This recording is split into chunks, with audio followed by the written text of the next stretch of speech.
15-16 някъде, а пък той брат му бил на 13. Ето какво наричам, не знам. Гьокхан. Как? Гьокхан. Гьокхан. Гьокхан. А какво значи? Имаме техните имена, значи? Да. На всеки името значи нещо. Какво значи? Еми, трябва да го питаме. Само доброто го знам. Кой е това? Това е той.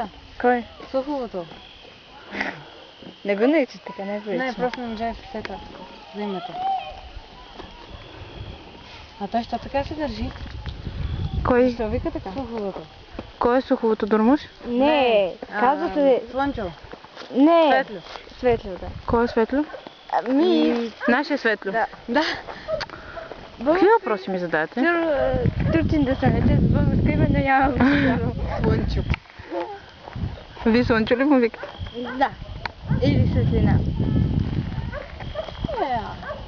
Или Штурчо? Штурчо. Според гледната точка. Вие штурчо на всички ли? И на нас. Ама да, няма да готвим. Няма да готвим? Не, няма да готвим. Ама ще ми е